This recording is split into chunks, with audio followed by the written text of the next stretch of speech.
With the world becoming more global, more international, and more interconnected than ever before, the wealthy have flocked to options like golden visas to rapidly obtain residence permits around the world for themselves and their families. But with many countries reconsidering the existence and implementation of these programs, are golden visas dying out? That's today's question. Stay tuned.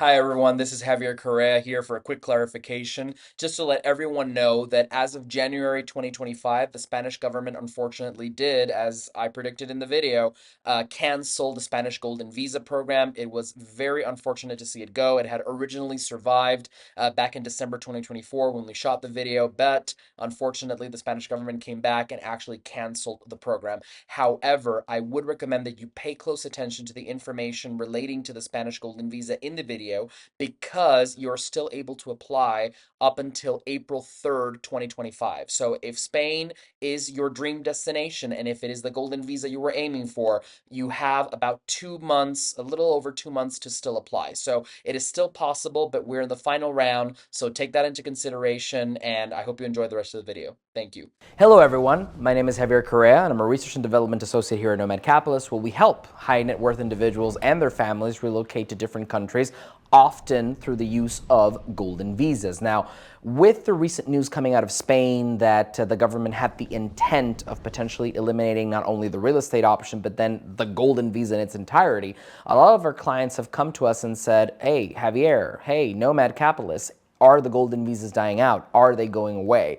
And luckily, the answer is no. There are still several options out there. But before I get into that, let's explain what exactly we understand by golden visa. So a golden visa is essentially an immigration program that allows a foreign individual to live in a country mainly by means of investment, usually in the form of real estate or a bank deposit, or maybe starting a business, or maybe buying government debt in that country, and so forth. So luckily, there are still options available. It is important to do the distinction between a golden visa and a citizenship by investment program. So in the case of the citizenship by investment program, you're actually getting a passport. You're getting a travel document that makes you a citizen, and therefore you can participate in that country's politics. You are a national and a citizen. You have all the rights and duties that come with that.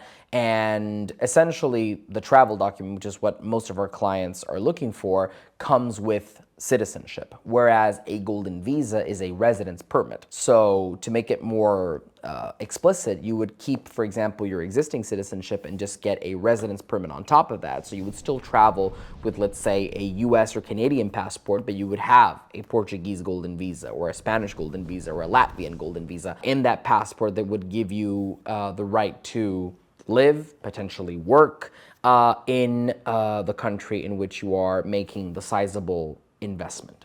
Now, what we have seen is that this is to a certain extent cyclical. We saw back in the 2008, 2010 era, when the financial crisis hit, that many European countries were suffering, particularly those in the Mediterranean region, and they rolled out a lot of these programs, made it easier because they wanted to pump up and to support their real estate industry. They wanted to support their economies. And then, unfortunately, it worked too well. And so now you have locals in Spain and Portugal, for example, complaining that wealthy foreigners are the cause of gentrification, for example, and that they're coming in and they're buying all the properties which are cheap by US or Canadian standards, and they are pricing out or outbidding the locals, which generates some kind of housing crisis. Now, is that true? Maybe to an extent in certain places. We do have colleagues here from Colombia who have mentioned that maybe in Medellin things might be a bit similar with that situation. But overall, when you're a wealthy foreigner and you come to a country that is maybe on average not as wealthy as your country of origin, as your homeland, I do think at the end of the day you're contributing a lot more positive things than you are contributing negative things. Sure. Can housing become more expensive if many wealthy foreigners move in? Sure, to an extent, but you're also boosting consumption. You're also hiring people. You know, we've had many clients who go to countries in the Mediterranean or in the Middle East, for example, and they hire household staff, and they go to the restaurants, and they go to the shops, and they go to the supermarkets, and all of that at the end of the day stimulates the economy. And when you talk to people on the ground, as we do, because we travel all over the world and we meet the locals and we talk to them on the ground, you see that a lot of them are very appreciative of the fact that foreigners are coming in and that have become clients or consumers of their local businesses. I do believe Westerners, or foreigners in general, bringing in wealth is much more positive than it is at the end of the day a negative thing. Among the options we have, I think that Europe is very interesting to look at from a golden visa perspective. So I just mentioned Spain and Portugal. Those were the big ones for a very long time. Portugal, for example, had the non-habitual tax regime, the NHR, which was very popular for a very long time. Unfortunately, it is no longer available. There are a couple of people who are in very exceptional circumstances that might still make an application until early next year, 2025, but again, very exceptional. For 99.9% of people out there, 99.9% of people watching this video, the NHR is no longer an option. The good thing about the Portuguese golden visa is that it not only offered the possibility to live and work in Portugal and also benefit from a favorable tax regime at the time until recently, but it also gives a straightforward path to citizenship, which is very interesting. And keep in mind that a Portuguese passport is a very powerful passport. It's a passport that is a member of the US visa waiver program. It is also a passport that allows you to live anywhere in the EU. And in addition to that, the requirements for that passport were relatively straightforward. Spending relatively little time in Portugal and just developing some connections. Now, there is still a path to citizenship in Portugal. That has not gone away, but unfortunately, if you want to live full-time there, it will no longer be as tax-friendly unless you qualify for some of the other programs, which are much more niche. You have to be in something related to innovation. You have to be an academic, so it's not really something that applies to a vast majority of people. And in addition to that, the real estate option for the Portuguese golden visa has gone away. Now, they still have some options through investment funds that might be interesting. And we saw the evolution, right? We first saw that Lisbon was taken off the list of places where you could essentially go and purchase a property and become a golden visa holder. Then it was only certain areas, and now we're at the point where real estate is completely absent in general. So you do have to go through an investment fund and do it that way. Now, it is interesting. There are some options that make sense in terms of numbers, and at the end of the day, the major upside is still the passport. Now, next to Portugal, you've got Spain. Spain still has a real estate option, though there's been a lot of debate on whether that is going away or not. The Spanish Parliament rejected a law recently, I believe it was the Senate, that essentially would have eliminated the golden visa altogether, but as of now, it has survived. So it is in the risk of disappearing, but as of now, it is still there. Spain does have a very interesting tax incentive, which is known as the Beckham law. Now, for the Beckham law, you can't just have a golden visa, you need to combine that with certain other elements, but it is technically still an option to go in and to buy real estate or put money in a Spanish bank or purchase some Spanish government debt and become a resident of Spain. If you do a series of other elements like, move there for work purposes, in addition to having the golden visa, you might qualify for the Beckham law. The Beckham law, as it stands now, is actually even more interesting than the NHR was back in the day. The Beckham law actually allows you to live in Spain for a period of up to 6 years under a quasi-territorial tax system where essentially your foreign-sourced investment income is not taxed at all. You have to worry about taxation on your salary at a flat rate of 24%, and then when you hit a very high ceiling of 600,000 euros, you do go up to 47%.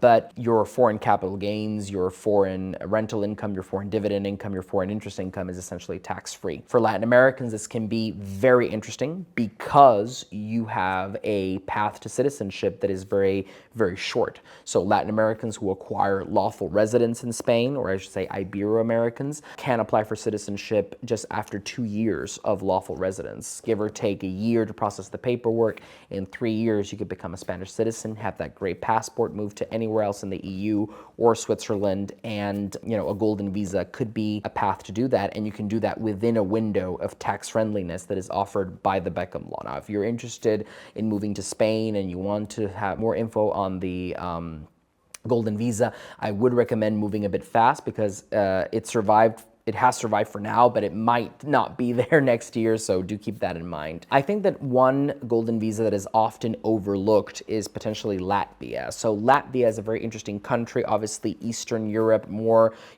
closer to Russia. Many Latvians speak Russian. The capital city is very beautiful. Latvia, unlike Portugal that has eliminated its real estate option, unlike Spain that will very likely eliminate its real estate option, at least in the case of Latvia, you do have a clear option where you can invest in real estate starting at 250,000 European euros, and you can get into Latvia. It's a path into the European Union. It has more of that Eastern European feel. So if you want more of that type of lifestyle as opposed to the Mediterranean lifestyle of a place like Spain or Portugal, definitely a place you can look into. In addition to that, you also have Greece that still maintains its golden visa option. Again, there are real estate options there. They are increasing the numbers there, but it's safe to say that if you buy a nice property in the high six figures, you will be able to obtain a Greek golden visa.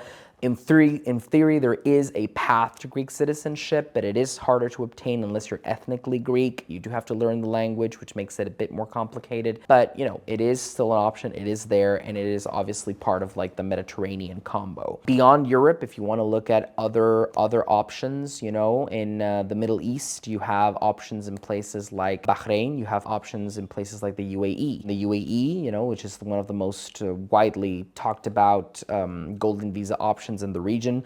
You've got options if you put money in a term deposit. You've got options if you start a company there. You've got options if you buy real estate there.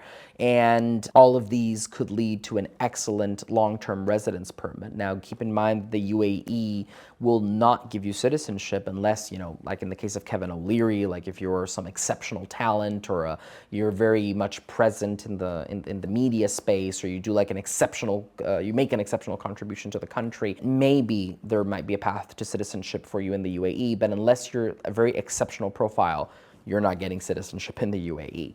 So that is also an option for those looking for more of a conservative lifestyle, for people who are looking for more of a family-oriented, religion-oriented place to live. Definitely a golden visa in the UAE might make a lot of sense. If you come back more towards, Latin America, the term golden visa isn't used as much, but I guess you could look at the equivalent. For example, with a $300,000 investment, you could get a permanent residence in Panama, for example. If you do that, like for example in real estate, that could put you on a path to citizenship. And again, it's the same concept. You're making an investment, you're contributing to the country, and you're being welcomed as a foreigner. In the case of Spain, we talked about the Beckham law. In the case of Greece, I can mention the lump sum tax regime, which is still very attractive in Greece.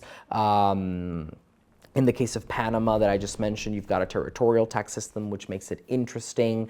In the case of the Dominican Republic, you also have a sort of golden visa. I guess we could call it that. It's a residence by investment, which has a very short-term path to citizenship, potentially under a year.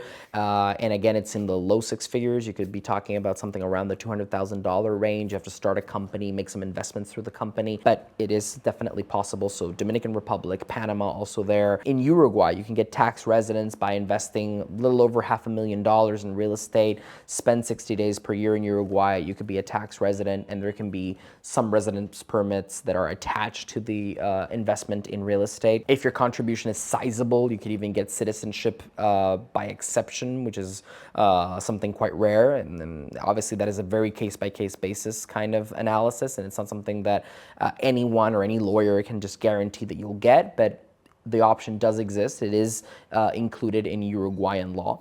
And now that I mentioned that, the condition of the 60 days that you can get in Uruguay, it is also important to note that a condition that is globally present in golden visas around the world is the fact that the time requirements tend to be relatively low, at least to maintain the residence permit. So in the case of Uruguay, I mentioned 60 days per year to be a tax resident.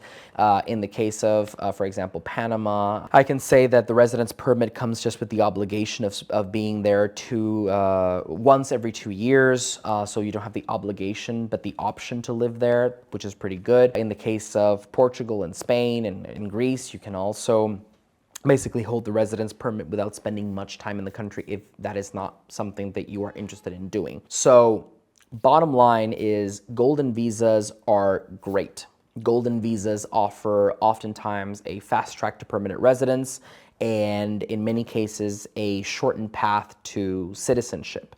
Not in all cases, but in many cases. So there are options. There are golden visas in Mediterranean countries. There are golden visas in countries that are in Europe in cooler places. There are golden visas or their equivalent residence permits in Latin America. There are options in the Middle East. So overall, if you're interested in learning more about golden visas, if you want to know what type of immigration permits you can get by buying property, by putting money in the bank, by starting a company, then definitely visit nomadcapitalist.com/apply. We'll be more than happy to help you.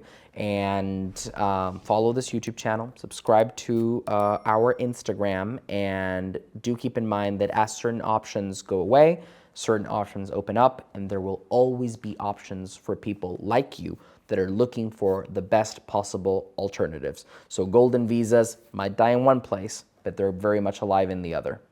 Thank you. See you in the next video.